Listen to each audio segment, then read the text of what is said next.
Hello and welcome to the eighth episode of the Anti Shuffle Podcast, your local metal, rock, and experimental music podcast covering the local and international music scene right here out of Saudi Arabia. My name is Abdullah Muzaj. I am one of the hosts here on this podcast, and with me as well is Mansour. Hey, how's it going? Good to be back. Good to be back. We're obviously a little bit rusty, so just a little bit behind the scenes stuff here. We literally recorded. We went through we went through 30 minutes of this episode before we realized we didn't hit the record button. So now we're back. That's how rusty we are, man. That's how rusty we got. But yeah, we're gonna. That was just a warm up. That was just a warm up, Mansour. We're just warming up, and Absolutely. we gotta warm up because we got a lot of great stuff to talk about here. Okay, so we have a very interesting topic. At the end of the episode, we're gonna talk about new metal and the resurgence of new metal and how it's making a comeback. Something that Mansour and I have always wanted to talk about here, and what better time to do it than now?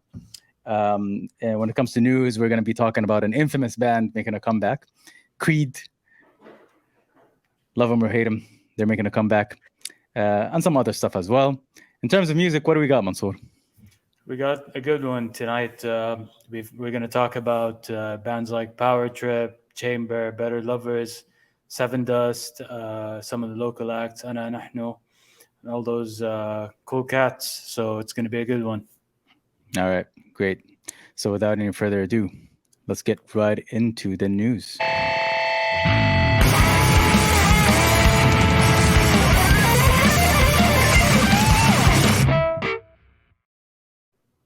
All right, here we go. Let's kick it off with the biggest news that's shattering the metal and rock and alternative scene right now. Creed is making a comeback. The mighty Creed. The mighty Creed. Honestly, like, again, I'll say it again. You know, if any band is going to make a comeback, I mean, it just makes sense that they're going to come back, right? Mm-hmm. You know, really hugely popular band during a certain era. Like, what was it? The early 2000s, late, like mid 2000s, I guess. They hold to me the same status as Nickelback, one of those bands that everybody hates, but for some reason have a huge amount of following, and a huge amount of fans. In any case, these guys are reuniting, which I found a little bit surprising because singer Scott Stapp, everything I've heard about him is that he's kind of unreliable and he's been going through a lot of weird issues. So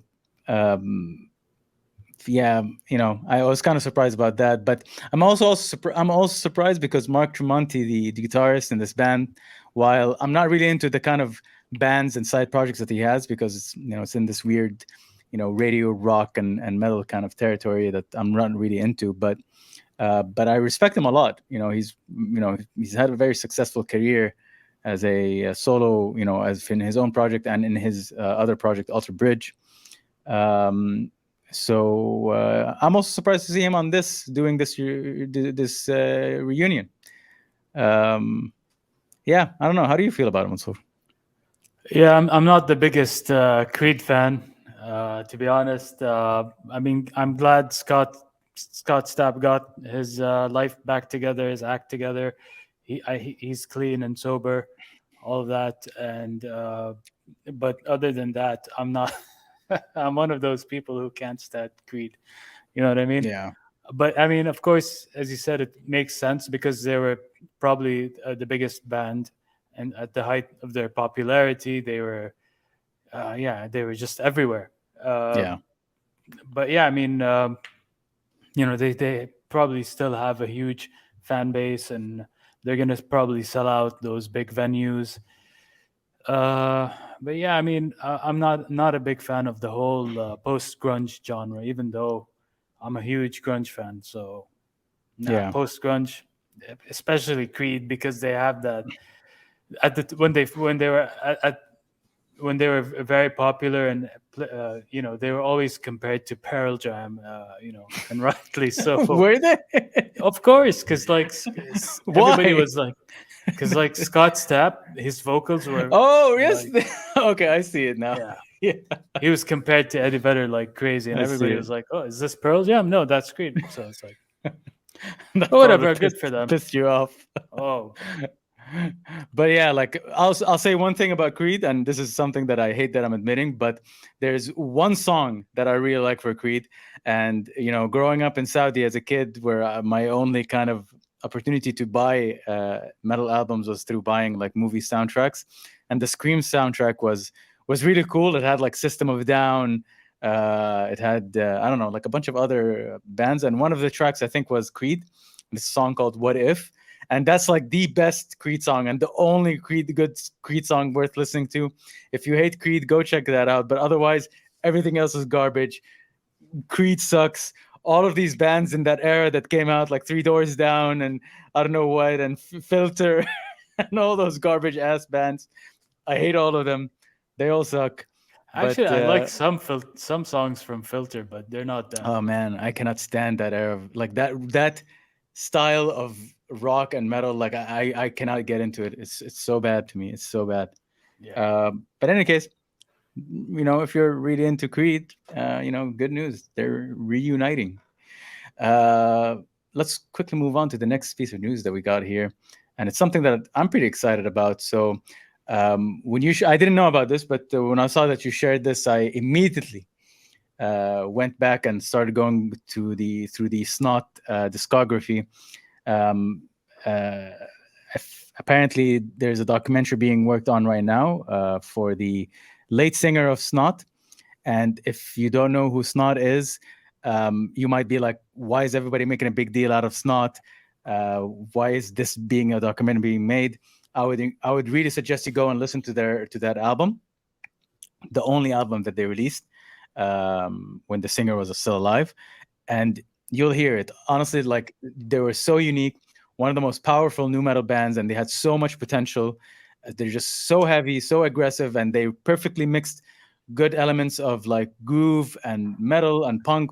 They were like the best parts of like these new metal bands and like the Red Hot Chili Peppers, and like it's just they were just so good, and the vocals like was also like on another level. He was really good as well. So yeah, and they were part of that era of the new metal era with corn and Limp Bizkit and stuff like that. So yeah, if you haven't heard of Snot, really encourage you to go listen to them. yeah, definitely. I'm looking forward to this documentary. I mean, it's not where, you know, they're an upcoming band, and they were signed to a major label. They released their only album, which was called Get Some, and Yeah, it's it was I would say a moderate success, but they were climbing up the success ladder until unfortunately Lynn Strait, the singer, died in a horrible car accident. mm, But they were highly respected in the scene from their peers.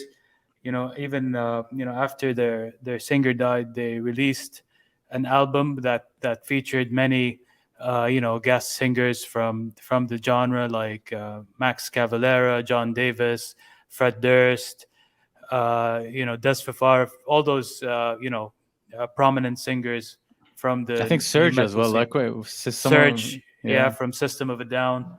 So and then they disappeared, and now I think they made a brief comeback with a new singer, but they're one of those bands that were highly respected and had a lot yeah, of potential. So yeah, I'm looking forward to this. yeah. And also fun trivia: their guitarist ended up playing, if I'm not mistaken, if I remember this correctly, he ended up playing on the Limp Bizkit Results May Vary record Hmm. album. They ended up when Wes exited the band, they got him to fill in and play on that record. So yeah, looking forward to that. Go check out Snot, one of the best new metal bands that had their career end early, unfortunately. Uh, Next piece of news here is a bit of local regional news here. Metal scene, Dubai metal scene veterans, Sivengali, just teased. They teased something. Okay, I'm guessing it's a new album that's going to come out. If I know anything about them from listening to the EP, from listening to Adnan's unmuted project, I'm guessing it's going to be like some metal hardcore infused kind of chimera influenced modern sounding album. So really looking forward to that, and you know ho- hopefully as well they'll make their way here to Saudi one day, and they'll do a live performance.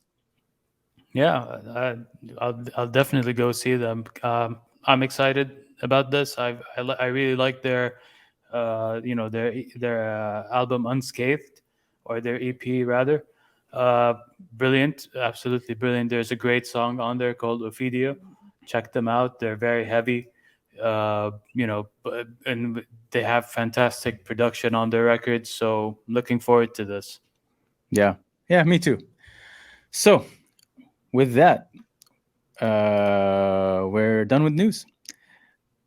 How about we talk about some music, dude? Let's do it.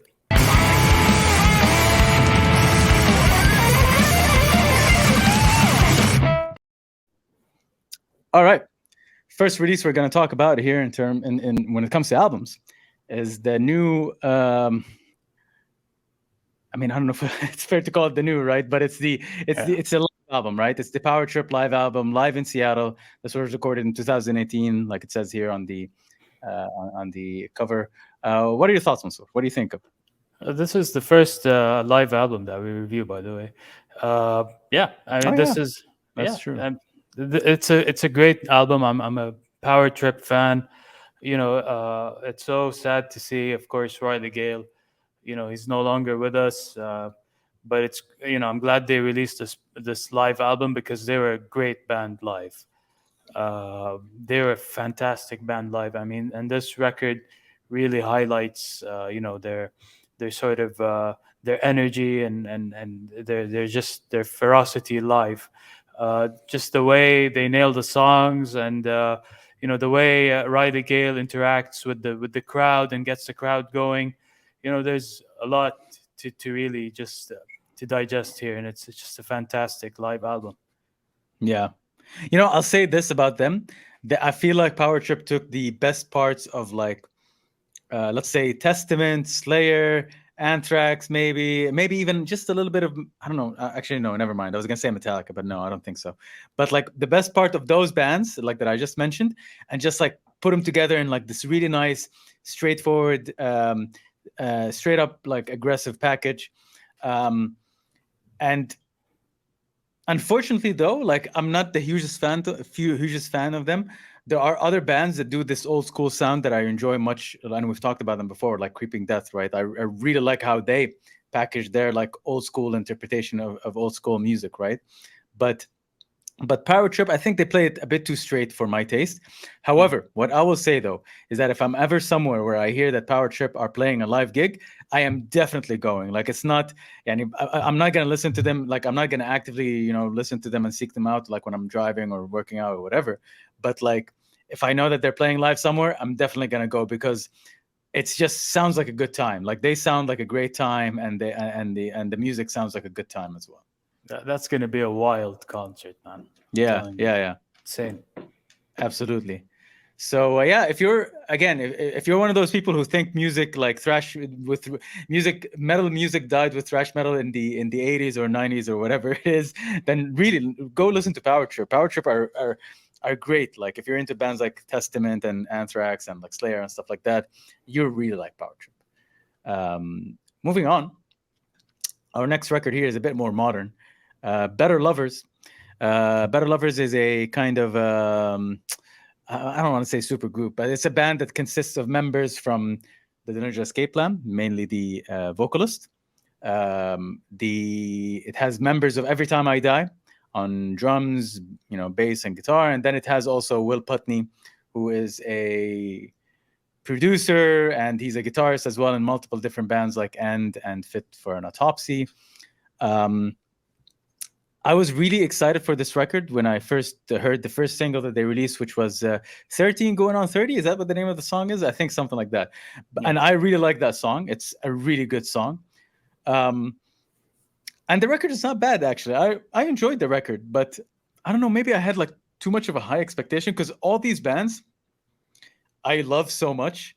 and I really enjoy their records, like all the bands that I mentioned, like that are part of this group. And then when they released that single, it was a great single.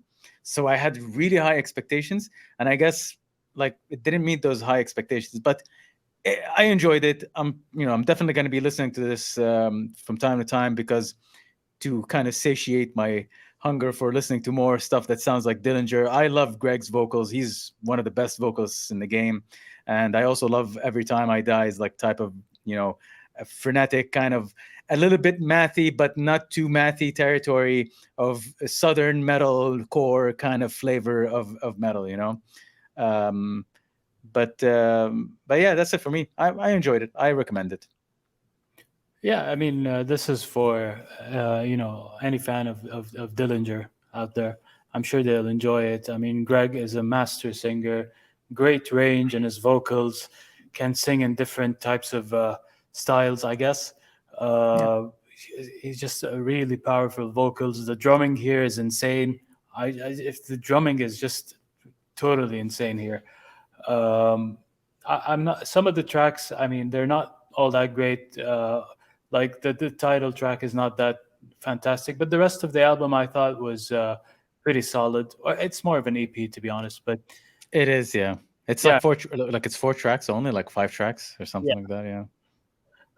But do check it out. It's all right. It's not wow, not Yeah. Dillinger, oh, but it's all right. Yeah. I would say exactly. I would just say if but again, you owe it to yourself. If you're a fan of any of the bands we mentioned, you owe it to yourself to check this out. Better Lovers, God Made Me an Animal. That's the name of the record and the band. Moving on, uh, dude, this album and this band, okay. Um, I wanna I wanna thank you for recommending this because I thoroughly enjoyed this. And so okay, sorry again. The name of the band is Somnuri. Again, I'm probably gonna butcher the names of everything I'm reading right now. The name of the band is Somnuri. Somnuri, and Yeah. the name of the album is Desiderium. Is that how you say it, Masur? Desiderium. I think so. Desiderium. Yeah. Desiderium. Okay, Desiderium. Um, so what's funny is that when I first went into this artist's Spotify, I noticed that I liked one track. They did a cover for Alice in Chains, I think, like a while back, and I remember liking it. And I didn't know that never followed them, so I never paid attention to them. But in any case, all this to say that I really enjoyed this record, dude. Hmm. This is a kind of a surprise hit for me. Um, One of those bands that take the best parts of all right, let's say bands like Baroness, Mastodon. Um, they do the kind of sludgy, um, and even a little bit of Intronaut is in there. Intronaut light, Hmm. let's say. Okay, Yeah. so all of these elements, and they mix it all together into like this really nice, sludgy sounding metal album with great vocals as well, like a nice range of vocals. It's, clean vocals with aggressive vocals. The big choruses are really nice, and I also like the way the album plays out. It starts off in this really methodical, like slower type of sludgier songs, and then with like then tracks start picking up, and you start hearing that a little bit of that Mastodon influence, a little bit. You start hearing tracks that are more upbeat and quicker and more exciting, let's say. So yeah, I highly recommend this album. I love the way it sounds. I love the songs as well. Um, Great track, great album. I really enjoyed it. Yeah, definitely. I love this as well. I mean, it's i- if you're again, as Abdullah said, if you're a fan of like Mastodon, Baroness, and all those kind of bands, you'll love this. It's a very sludgy, a bit proggy at times. Good, different influences from death metal, prog, maybe even alternative Yeah, metal here and there. You get different types of vocals from like clean to death to like, well, death-ish, I would say, to yeah, screechy type of vocals. You have these killer gigantic riffs with some melodic parts as well. For me, the highlights were songs like Hollow Visions, Flesh and Blood, and the title track. Yeah, I mean, I think this is a close contender for one of the best albums that came out this year, and I'll definitely listen to it again and again. Yeah, it's such a surprise album. I really like when I get surprised by a band like that's really unheard of, but they release such a great record, and I'm sure they're gonna get to go places because the record sounds great. I just love it when a band takes a certain sound and they took that sludgy sound and they made it into something else. You know what I mean? So that's one of the things I really enjoyed about them as well. Yeah, if I'm not mistaken, I think they're like a three-piece. Yes, yeah, I think. Yeah. Well, But are they they? have such a big sound. I mean, Yeah, yeah, I mean that's that's the thing about recording in a studio, right? You can get the sound to you in the studio. You can make your three-piece band sound like a huge band, right? yeah, It's how they're going to do it live. That's the trick there, right? It will be interesting to see how they do it live and how they perform live. But in absolutely. any case, if you're into any of the bands we mentioned, if you really want to listen to some really aggressive, nice, sludgy tones with upbeat, proggy elements, alternative elements, great vocals, go check out Somnuri. A great band, great record as well. Um, moving on, uh, our next record here is by a little band called Chamber. Um, A Love to Kill For. Um, so this band, one of those, it's a recent discovery for me. Like I think like a year, 2 years ago, like Spotify like just recommended one of their songs to me, and I've been following them and listening to them. Um, Interesting band. They do this hardcore thing with the a little bit of mathy, like panic notes, kind of a little bit of the a bit of the odd time signature stuff. Um, I'll be very honest. Like the singles got me. I really liked the singles when I was listening to them, but listening to the record from beginning to end, I didn't get much. Let's say variations, or I didn't feel like there Yeah, was any like exciting changes between the songs that made it worth a while for me to listen to their whole record. Um, Other bands that do this particular sound, hardcore bands that do this sound, I don't feel that kind of fatigue with them. So I'm kind of disappointed. I'm a little disappointed, although they have some great songs here and there. Like they have some songs um, that are interesting, that are cool, that are exciting. But I don't know if I would ever like get this record and just like listen to it from beginning to end. And that's the kind of way I listen to music. The way I enjoy it. yeah. I got the same, honestly, the same feeling. I mean, there are killer riffs here and there. The songs can go, a bit up tempo, but then really slow and heavy and aggressive. I mean, it's mostly palm muted, sort of very heavy riffs with, I guess, a bit with some dissonant, maybe Panic notes. guitars, They panic call them notes, panic notes. panic notes. Yeah, those. Yeah, those kind of they're scattered throughout, but it's very samey. That's the thing. As you said, there's not Yeah. much variation, and every song kind of sounds the same. Uh, Without sounding very insulting, but this is maybe the kind of album that I'd play in the background, maybe, just to hear Yeah, some probably. some heavy riffs. But there isn't much, and it's a short album, but it does feel like it's a 28-minute album, but it feels a bit longer only because again, it feels like you're listening to the same thing over and over and over and over. So I wanted to hear more variation, honestly. Yeah, I mean, you say it's a short album, but like I've listened. There's been recent releases, and also like there are some of my favorite bands release albums that are like 30 minutes, 23 minutes long. Like, if you listen to the Gate Creeper album, Hmm. that album is like only like 20 minutes long or something like that. But there's so much variation that it keeps you coming back to it and listen to it from beginning to end. Not the same case here. Bands like Spy as well, Nails, all of these bands, like they do such a better job of this kind of sound. I will say I really enjoy the way it sounds as well, though. Like especially the drums, like that snare, like pops, dude. Like I don't know if you've noticed it, but like the Hmm. snare really, really pops on this record, and it's a production thing. It's this guy, his name is Randy LeBoeuf, I think, or whatever. That's kind of like his thing, I guess. Yeah. But in any case, yeah, Chamber. If you're into hardcore, I would recommend it. Like, listen to it. You might enjoy it. Moving on to our next song here, Omerta. I mean, okay, so we've moved on from albums, guys. So now we are into the singles. Our next song here is Omerta Anti-Amorous, I guess is the Yeah, name of the song. yeah. And surprisingly, Mansoor is the one that put this on the list. I the last person I expected to put. I was like, did we just get hacked? Look at this album artwork. Does this look like something Mansoor would recommend? It's too modern for me, huh? It's, dude.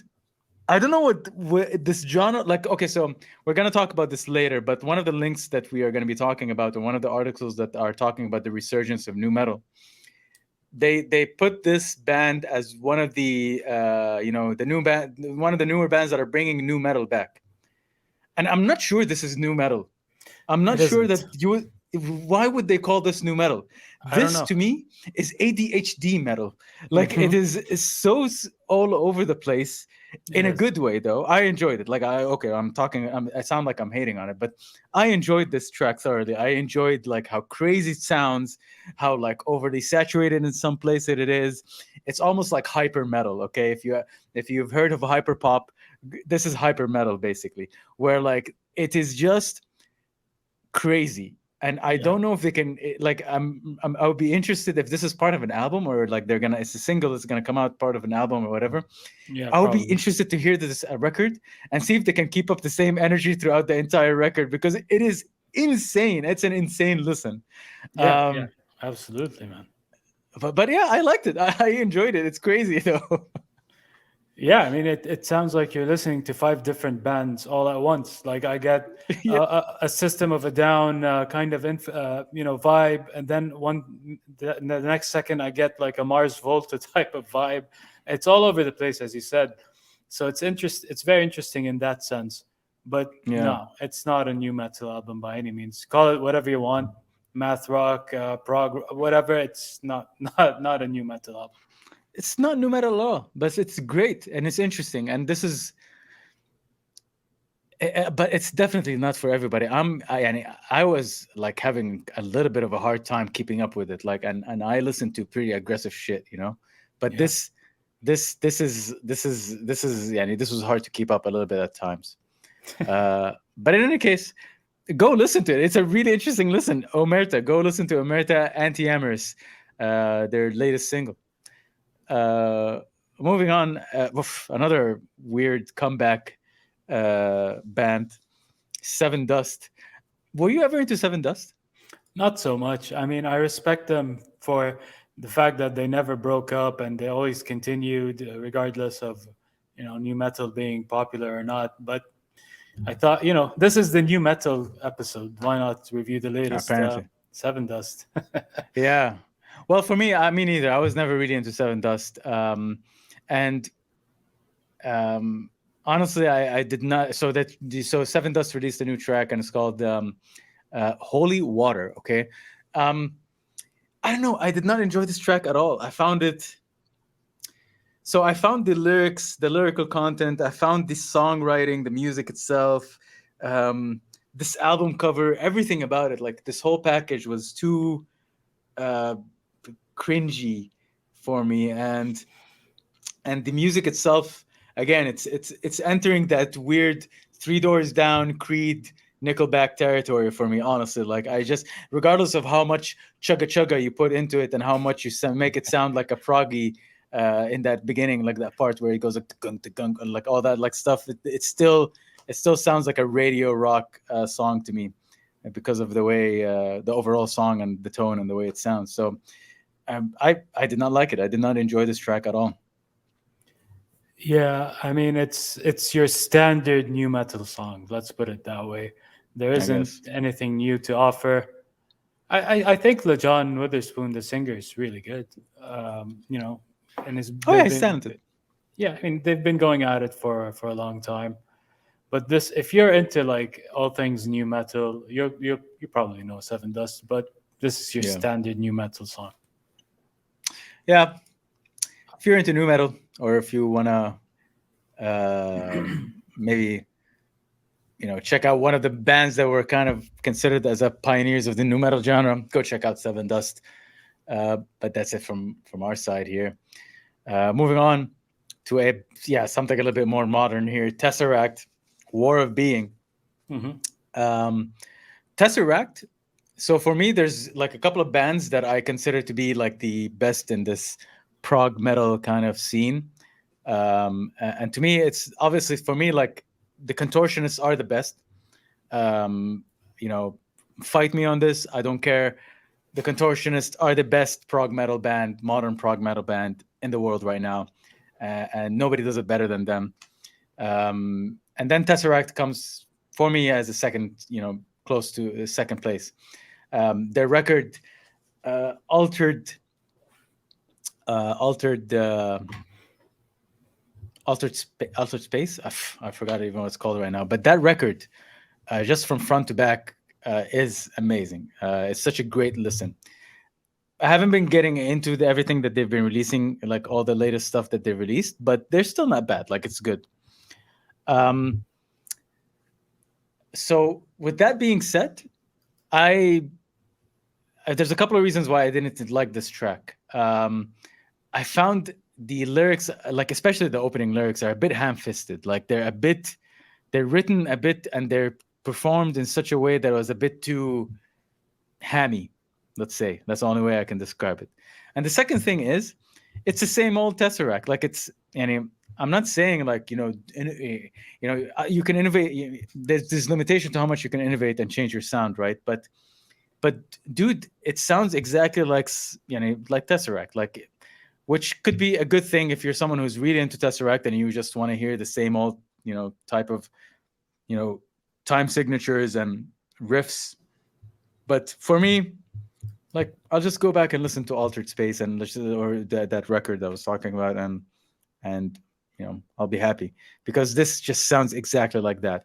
And it's even, and for me, like the sign of a long song being boring or like getting to a point where it's kind of not interesting is I had to look at how much song of the song is left when I was listening to it. So yeah, I'm kind of disappointed with it, unfortunately.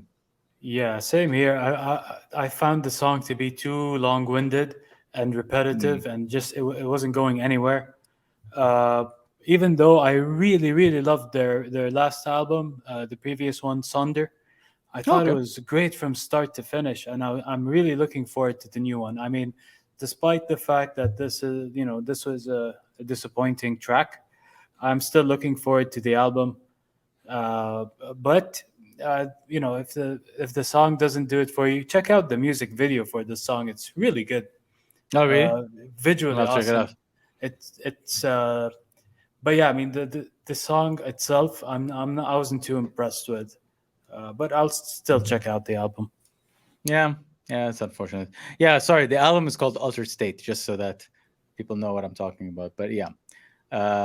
Anyways, but if you're a big fan of Tesseract, check it out. You're not going to get disappointed. And or if you've never heard of Tesseract and this is your first exposure to them, why not? You're probably going to enjoy this because you don't have that background. You don't have that uh, point of reference, I guess. Uh, Tesseract, War of Being. All right, next song here. Yeah, local release. So Ana Nahn, local Saudi band. Um, I don't know how I would describe them. They're I guess, a prog rock band. Yeah, prog rock with like alt rock, new metal maybe influence. Yeah, Yeah, that yeah, type of they're thing. interesting. They're an interesting formation or an interesting setup. They're a band with Yeah, two bassists, a synth player, and a vocals. They don't have a guitarist. Although yeah. there are songs they released a song before this called Bouquet Word, and it has some guitars in it. So I don't know. I guess, but mainly like when you see them live and when you hear their songs, they're just two bassists and a synth player. In any case, this is their latest song called Harfiyan. And I really like their songs, man. I really love Ananahan. Like it's the tried and true formula. Abdelmalik's great, amazing vocals, interesting kind of proggy sounding, drums and bass, guitars as well.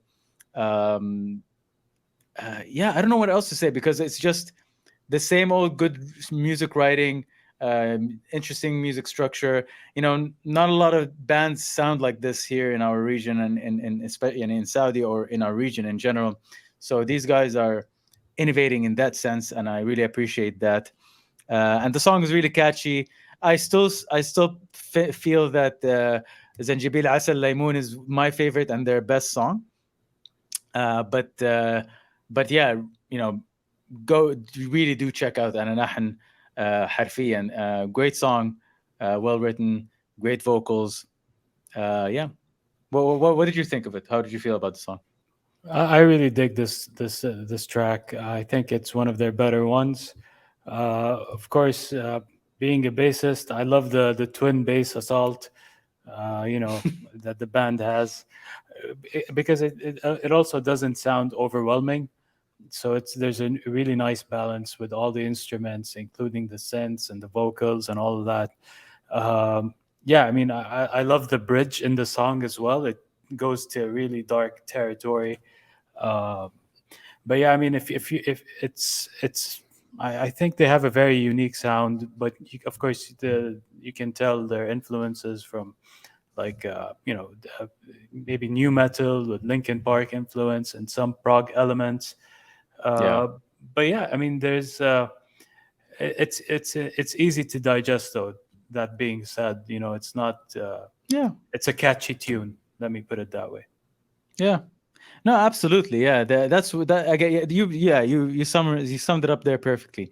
They're easy to get into, although their influences are relatively deep and complex, but they're relatively also easy to get into because of the great vocals and the great writing as well.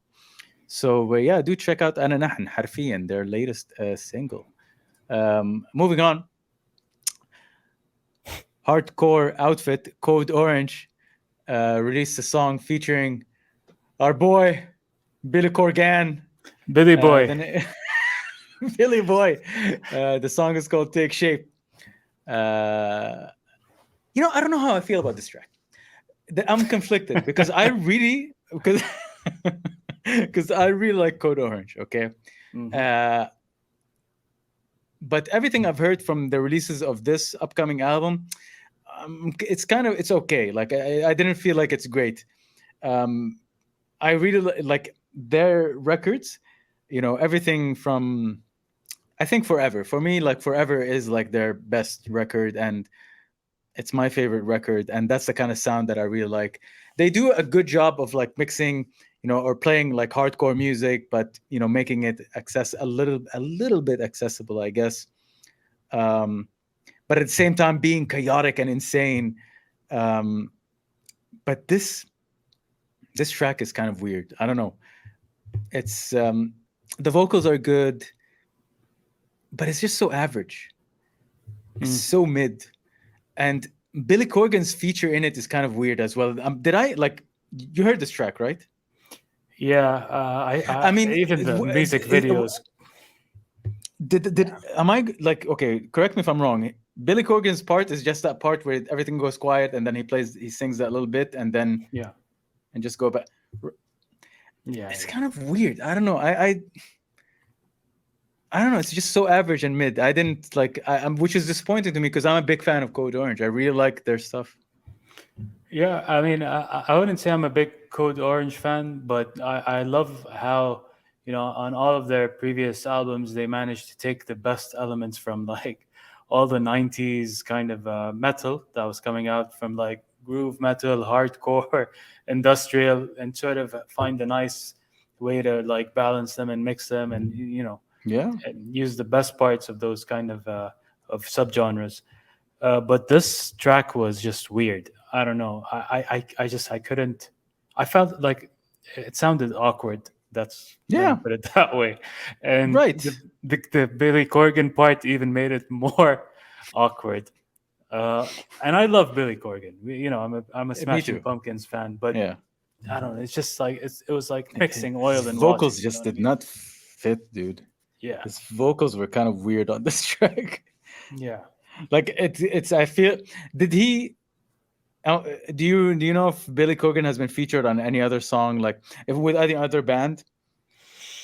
Actually, no. It Hmm. was there was an Tony Iommi album where he Okay. was he. But again, like that track is kind of a collaboration between him and Tony Iommi, so it had a lot of Smashing Pumpkins in it. Okay. So the point I was trying to make is that outside of the Smashing Pumpkins, Billy Corgan's voice just falls apart. I feel.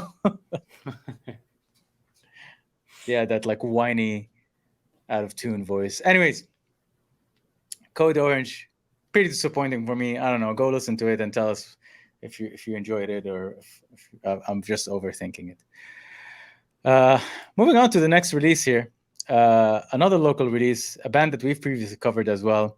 License to Kill, Last Day on Earth, post-hardcore.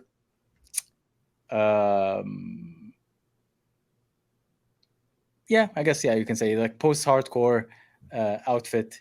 License to Kill, based out of Riyadh here, released their second single recently. I think it's going to be a part of an album. I'm not sure. Anyways, it's their last single. Okay, it's called "The Last Day on Earth," and I think it features. Yeah, it says here features someone vocals from Totoy.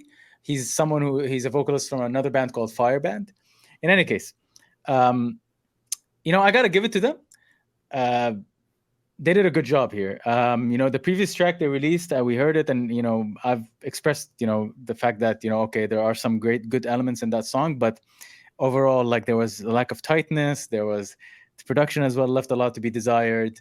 Um, but it feels like they fixed a lot of that stuff here on this track. This track is actually, as far as a hardcore kind of post-hardcore, I would say even a little bit of emo. Like it gave me a little bit of Funeral for a Friend's vibe with like a little bit of, maybe Glass Jaw kind of vibes as well. But in any case, good job. Yeah, I really enjoyed this track, and I thought they did a good job at improving on their production, improving on their music writing, and their performance as well, and tightening things up as well. So yeah, good job, guys. Yeah, to me, the intro part, the main riff sounded like a very old school thrash, thrash metal song. And then it shifts to modern metal territory. So there's that cool balance between the two sounds. Yeah. Yeah, I mean, I thoroughly enjoyed it. Uh, I'm looking forward to hearing maybe more music from these guys. Yeah, yeah. I think they're doing a good job, and I think.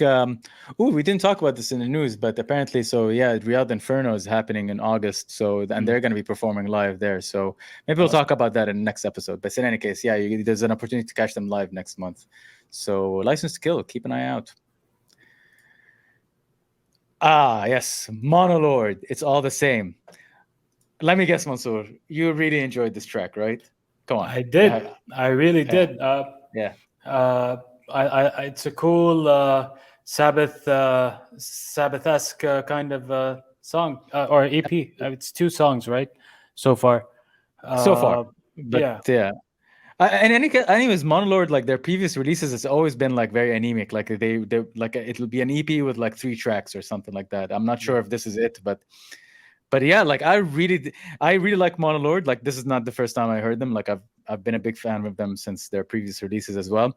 I really love the Black Sabbath thing that they do, and I think they do it really well. Hmm. And it sounds heavy, it sounds aggressive, but it's like this obviously it harkens to this Black Sabbath sound. Oh So, yeah, big time. and they do it really well. They do it really well, and uh, yeah, if you're someone, I feel like this is perfect for me because I'm like someone who always, I appreciate that old school music, but I just want it to be more. I want the production value to be higher. I want it to be a bit more aggressive. I want the guitars to be heavier. So this is perfect for me. This is exactly like and I love the way the opening riffs kicks in, and then it just takes you somewhere else. Like the opening riffs makes you think that this is going to be like a really dark and like aggressive song, but then it goes into like a scale that like it just opens up a little bit more. It has a bit more melody, and it's obviously it's that Black Sabbath thing. Yeah. But I Yeah, think there's a lot more to it because I feel like a lot of and I love the sludge, stoner, whatever you want to call it, doom genres, but a lot of them take one aspect of the Sabbath sound and just stick with it. yeah, Sabbath was a very diverse band in terms of not. I mean, of course, they set the blueprint for heavy music, and they had their own unique style of riffing, which aged pretty well. It still yeah, sounds great to this day. But it's that heavy sort of sludgy tone. I feel like most bands just stick with that and sort of don't take the other elements of Sabbath's sound, which is the dark, atmospheric, sometimes psychedelic sounds.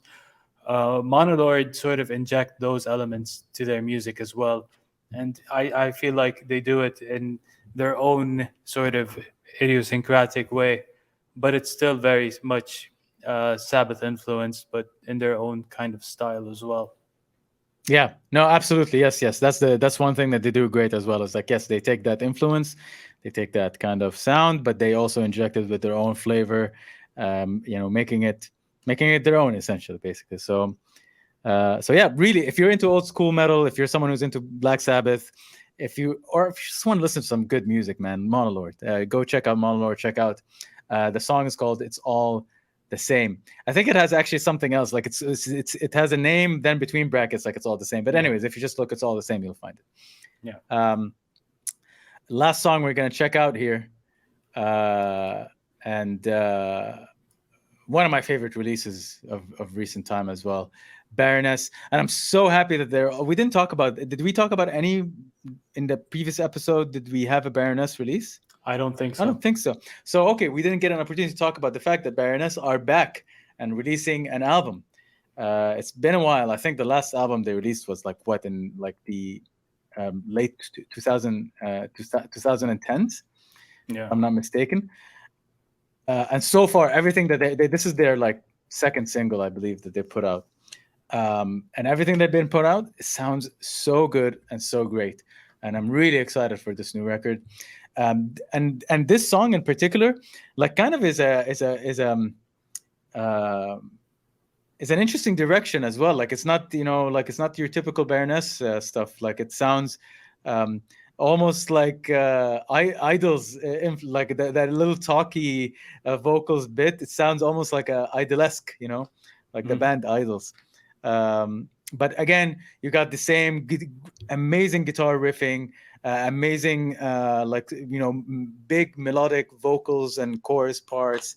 Um, Heavy parts as well. It's just, they're a great band, and I really enjoy them every time I listen to them. Um, and I'm really looking forward. And this, by the way, yeah, speaking of video clips, the video for this song is actually really great as well. I recommend people to check it out as well. Yeah, I'm afraid to say I didn't enjoy this track. I mean, honestly, the last Baroness album that I really enjoyed was the Blue album. I mean, Oh wow!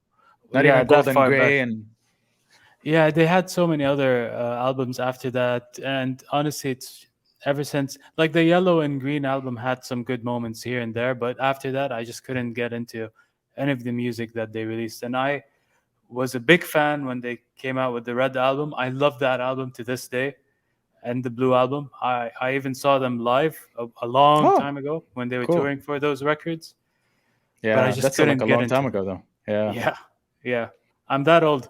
that Um, was like peak. That was peak. You're that old. You're talking about a time when it was like peak Baroness popularity, basically. yeah, I don't know. I tried to get into those last couple of albums. I just couldn't because I always felt like Baroness had this perfect balance between like heavy riffs and beautiful melodies and all that. But it seemed they seem to have lost it after the Yellow and Green album. I Okay. want to get into them as much as I want to enjoy those albums. I'm finding it really hard. Yeah. This track though is it's okay. I mean, it had I feel like really like that. I definitely there's that idols type of influence, and maybe the early sort of grunge when grunge was super underground. Like I don't know, I got that vibe like the first Nirvana album, and Mudhoney and Tad, all those early underground, early Melvins even vibe. Sure. Uh, so it's an okay track for me. I mean, it didn't really blow my mind. Okay. Uh, I'll check out the album for sure. Yeah. No, absolutely. Um, Baroness, Beneath the Rose. Check it out, their latest single. And with that, Mansoor, we're done with music, singles, and albums. Let's make our way to the topic of this episode: new metal and the resurgence. Are you ready? Absolutely. I am absolutely ready. So, you know what, Mansoor? Why don't you give us a little bit of an intro um, about today's topic? What are we talking about and why are we talking about it? Okay, so we're talking about is new metal making a comeback? Recently there have been bands that have coming up with their own brand of new metal. They sort of they're bringing the genre back to life. And there's a lot of there's been a lot of talk about this, in the metal world, whether new metal is coming back or not, because at some point in the mid maybe 2000s, new metal stopped being cool. A lot of other genres and subgenres in the metal genre sort of took over, like melodic metal, maybe this Swedish death metal, the new wave of American heavy metal, the gent, and so on and so forth. So now, but not only that, apparently new metal is making a comeback in terms of streams and listens. There's been an upsurge in sort of streaming of, let's say, classic new metal bands like Limp Bizkit, Korn, all those kind of bands are coming back into popularity after the genre had kind of died, and many of the sort of new metal bands either broke up or kind of started making more hard rock uh, kind of sound. But now, it's making a comeback, Yeah. apparently. I want, I wish, uh, I wish I knew what's the reason for this comeback. Um, I feel like a couple of things happened probably that kind of ended up stirring that pot, right? So, there are documentaries that's been coming out. So, for example, that Netflix documentary that came out about Woodstock, I'm sure that kind of created some interest into new metal. Um, there are some cases where you'll see um, bands, modern metal bands, but this is more of a recent example. But okay, so for example, recently, um, a very popular modern metal band called Fallen in Reverse, or maybe it's just the lead singer Daniel Radke, um, did a cover of Papa Roach.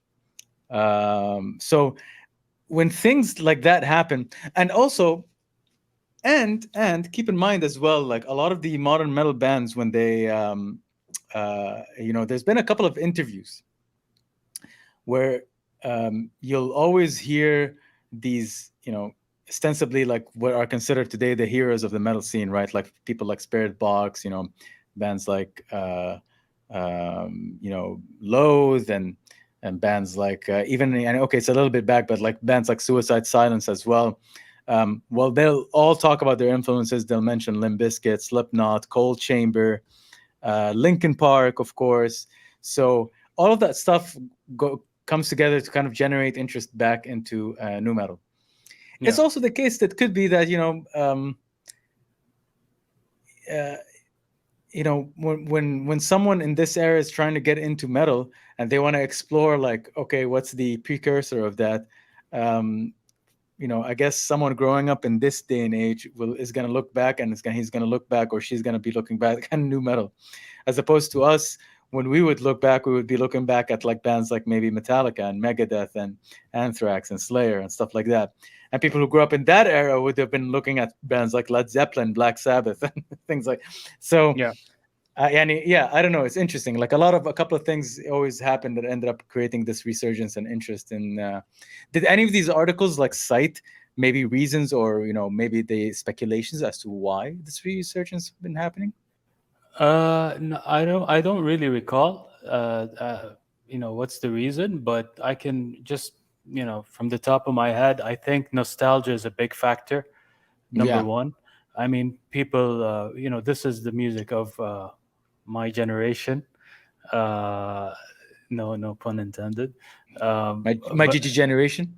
my generation.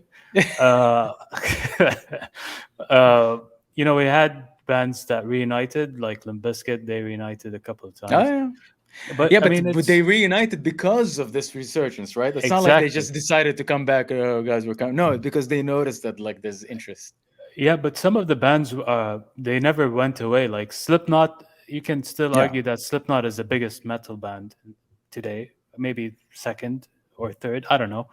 yeah, They're still as popular as ever. Linkin Park, up until the passing of Chester Bennington, they were still kicking it. Uh, System of Down, they're as popular as ever. And in fact, I think Chop Suey reached 1 billion streams on YouTube, the music video, like yeah, only like a year or 2 years ago. So there's still a lot of demand for new metal, even though it's strange because I remember at the time when at the peak of its popularity, new metal was hated by many of the true metal yeah. fans. It was disparaged. It was made fun of constantly. It was called things like mall metal. The All of weirdest that. thing I heard, like there's a video I watched where there was like a British TV channel doing interviews with metal bands, and they called it sport metal. Sports metal. Sport Yeah. metal. That's the weirdest one I've heard.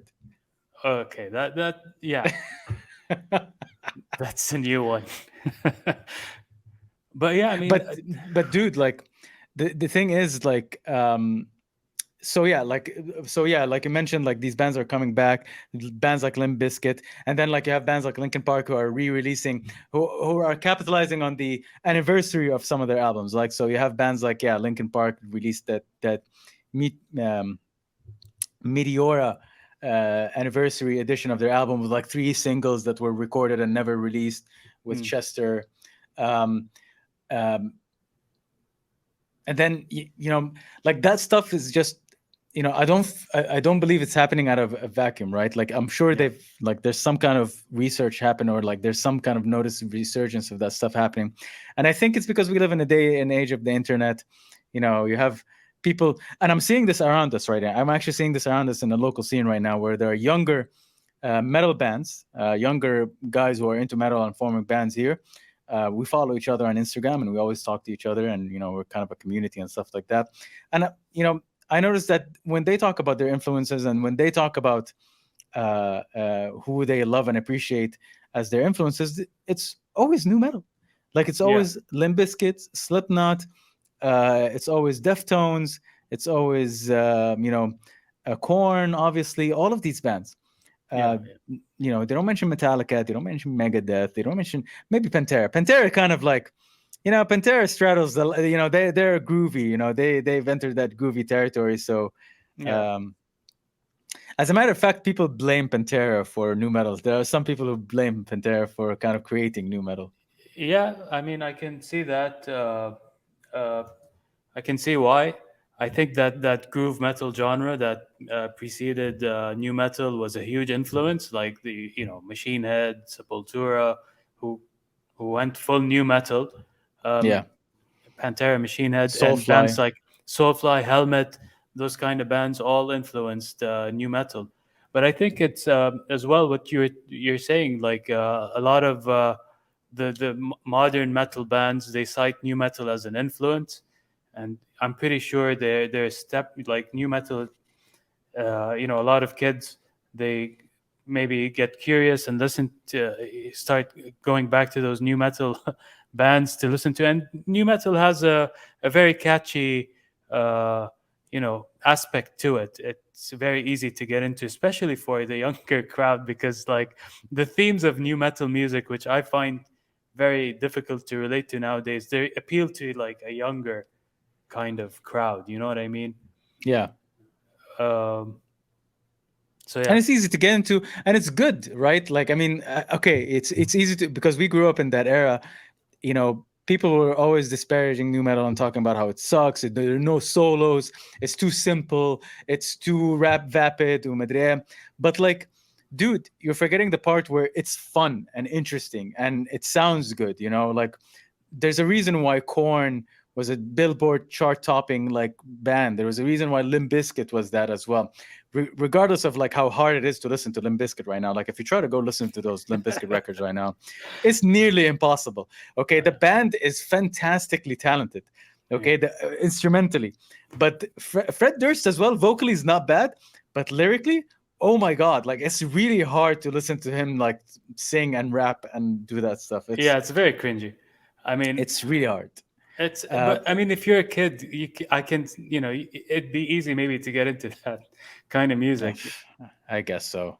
Uh, but what else? Like, to me, the biggest piece of news that made me think, yeah, there's something there happening. Like, other, like when you hear the news that there is a Korn and Adidas collaboration happening, and it's coming out in October.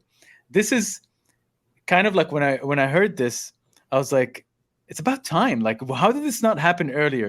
Like, how did this not happen during the time when Korn was actually huge, and they were Billboard chart topping, and they were like selling millions and millions of records, and they were going like, you know, uh, they were at the top and the peak of their popularity.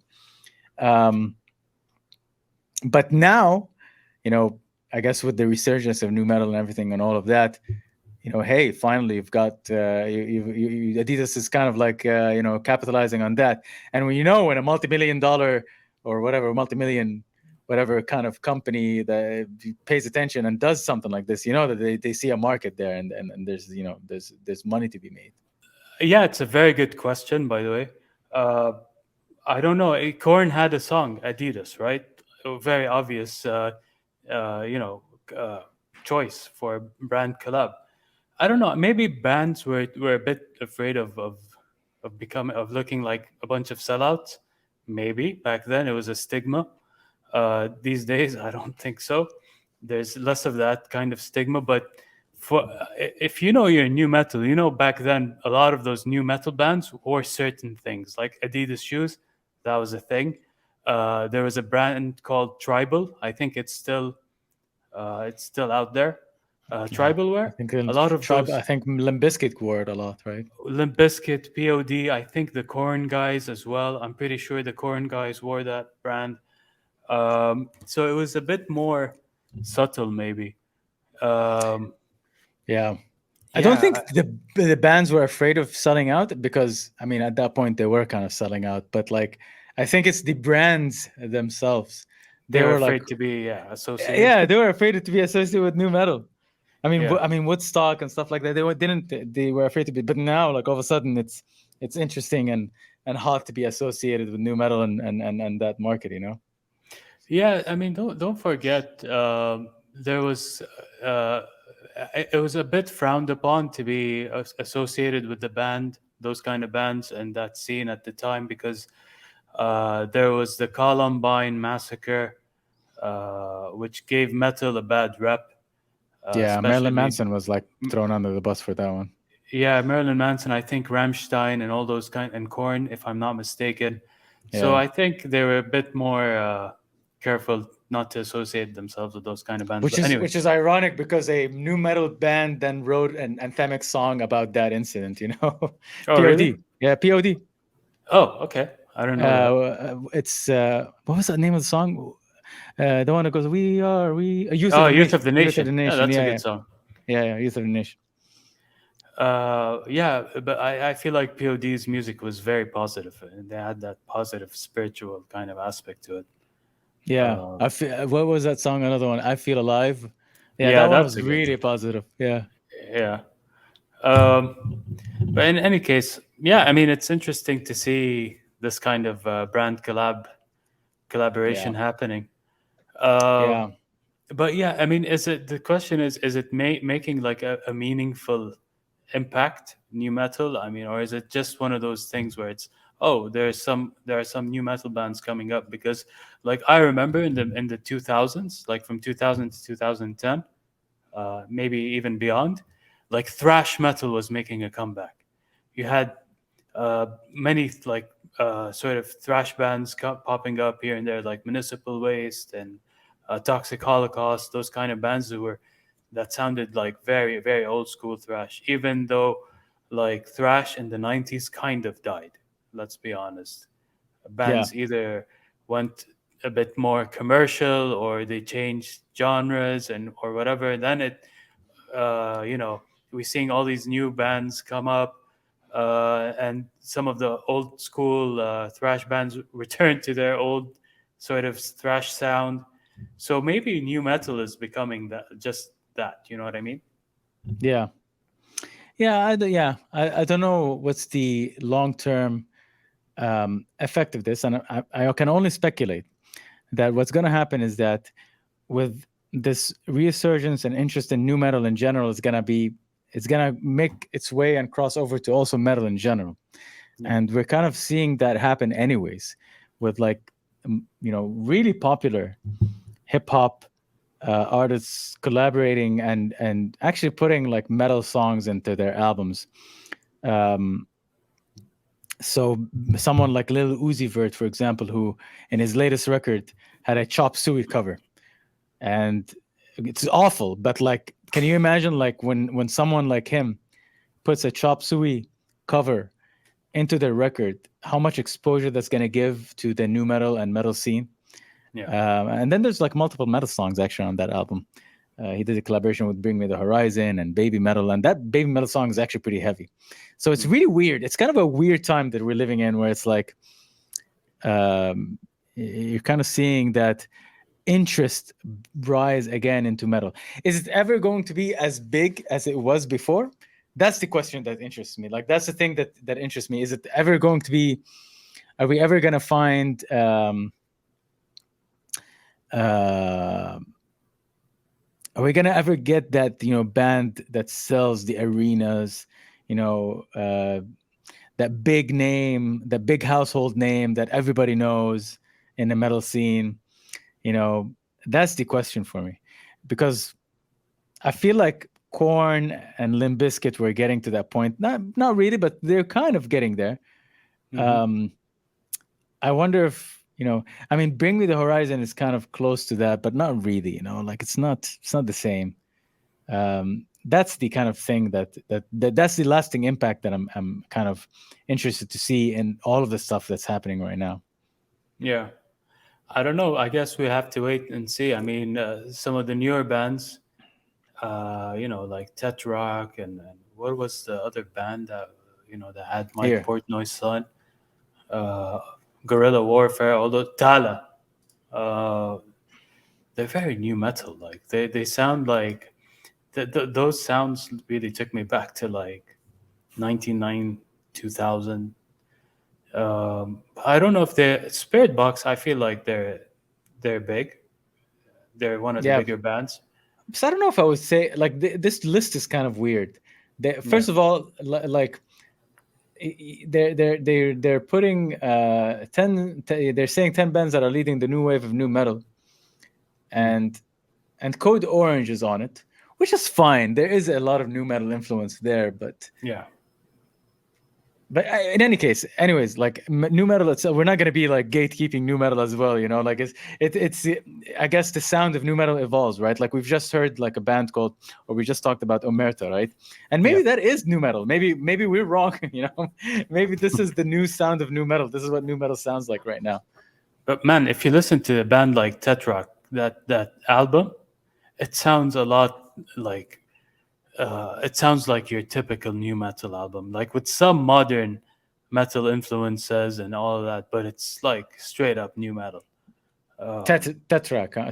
Yeah, Tetrarch. Yeah, I'll have to check them Tetrarch. out. Yeah. Even like with their visuals, like new metal had this thing where you find like an abused doll or an abused child or whatever, like Yeah. you know, that was like a recurring theme in new metal. But and one of the Yeah. things that made me hate new metal at some point, because I was really into it at some point, then I started to really hate it because it became like very formulaic. But now when I think about new metal, I kind of appreciate it because there was a lot of diversity in terms of sound and all that when it comes to new metal. Like you had the industrial type of new metal, then you had like the wacky type of System of a Down kind of Yeah. metal, new metal, and the rap metal stuff. Yeah. So there was a lot of diversity in it, and now I kind of appreciate some aspect like I appreciate it for what it did. And let's be honest, like a lot of the older fans hate on metal fans hate on it, but it was a stepping stone for a lot of kids to get into like true metal, and we saw what it did for like the modern metal bands that are super heavy and that have always cited new metal as an influence. Yeah. Yeah. I mean, definitely. If it wasn't for Limp Bizkit and Slipknot, I wouldn't have discovered, Metallica and Megadeth and Pantera, and then if I haven't discovered those bands, I wouldn't have discovered the other stuff that I listen to as well. So definitely, yeah, we owe a lot to new metal, and it would be interesting to see this revival in general of metal and new metal. How is it going to take shape, and what's going to happen there? Um, and it'll be interesting to see in internationally and then locally here as well, if that's going to seep here in Saudi as well. Well, I think when it comes to like metal becoming popular again, I have more. I'd bet more on bands like Sleep Token than Yeah. say the new Sleep metal Token, Bad influences. Omen, Bring Me the Horizon, Yeah, those kind of even bands. like cringy bands like Five Finger Death Punch, and like what like these kind of that kind of genre of metal, like those bands like that play that particular sound that plays on the radio constantly. Yeah, but I mean, Slipknot is still crushing it, and if they take one of those bands to tour with them, they'll probably get a lot of recognition. Yeah. Um, so yeah, I mean, I wouldn't be surprised if new metal made a very meaningful comeback in terms of like popularity and mainstream appeal. All right, let's wrap it up with last one last question, okay? Yeah. If there were a band lineup, okay, of three bands, new metal Mhm. bands, were to come to Saudi, who would they want them to be? Me personally, Yep, you personally, and then I'll say mine. okay, System of a Down, Deftones, although they're not, I don't consider them new metal, but many people do, so I'll just stick with the crowd. Deftones and Yeah. Static X. Static X, Powerman 5000 maybe as well. But Static X, like, are they the same? Have ever since the singer passed away? No, they actually have a new unknown singer, Oh, a right, masked one of singer those. who looks like the corpse of Wayne Static. That's Oh apparently God, that's the horrible. yeah, That is but horrible. it's all in good fun. Like, but Yeah. I dig Static X. So those are my top three new metal Okay. bands. I mean, I'm not gonna say okay. I'm gonna try to avoid saying Slipknot because that's too obvious. Okay, Yeah. but the funny thing is, the two bands that you mentioned, I'm gonna also mention them because like those are two bands that I really want to see live, or Mhm. new metal bands that I'd love to see come to Saudi. So System of a Down, Deftones for sure. But as my last band, I would throw in Cold Chamber. Oh, that's a I didn't see that one coming. Yeah, Cold Chamber are dope, man. They're really cool. That black album that they had, the album that had the black cover, Dark Mm, Days, I think it's called. Yeah, that mm. album is good. I really like that album. I never really like got into them, and like I never made the effort. But Yeah. from what I heard, they were they were a fun band to listen to. Like that Oh song yeah. "Mi Loco" and the Yeah. cover, the Peter Gabriel cover they had, "Shock the Monkey" with Ozzy. Those were pretty fun tracks. No, they're very fun and they're very interesting as well. I would just for nostalgic factor, like I would love to also see Mudvayne because that's a band that Ooh, I would really love to Mudvayne. see live. And like that's the band, like when that record hit LD50. Yeah, It's, you know, I completely forget this, but I think I think Mudvayne is the band that introduced me to the complexity of music. yeah. They had Unfortunately, you that know, prog element. They were the prog dude, new they were metal band. math. They were math. Yeah, Like they had a bit of math. There were actually a lot of math metal in their stuff. Like they yeah, used a lot of odd time signatures in a very simplistic way, but like still like it kind of introduced you to that concept. And although some of the songs on that album are, you know, I the other day I popped that record in to listen to it. Some of this some of the songs don't make sense, honestly. Like there's like this one song that had like a lot of weird funk elements in it. Like mm, it didn't make sense, but Death Blooms and it's still like a banger. You know, Death Blooms is still yeah, a great song to listen to. yeah. Yeah, Absolutely, man. yeah. Insane rhythm section and guitar. The bass is insane in that.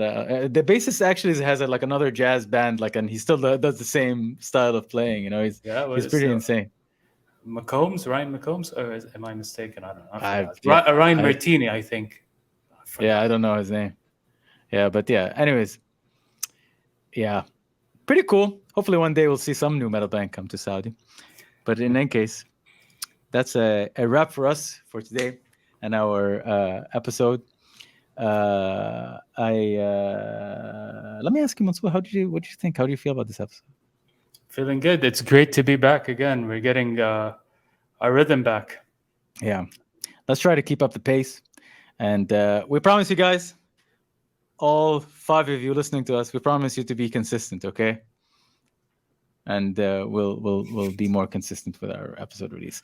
In any case, you know what to do. If you are a band, or if you're someone, a listener, whatever, whoever you are, if you have something to send us, if you have an email, sorry, if you have a suggestion, if you have a question, if you have a demo, if you have a piece of news that you want to share with us, anything you want to talk to us about, please feel free to email us at hate.mail@antishuffle.com. That is hate.mail@antishuffle.com. Also, don't forget to follow us on all of our social media.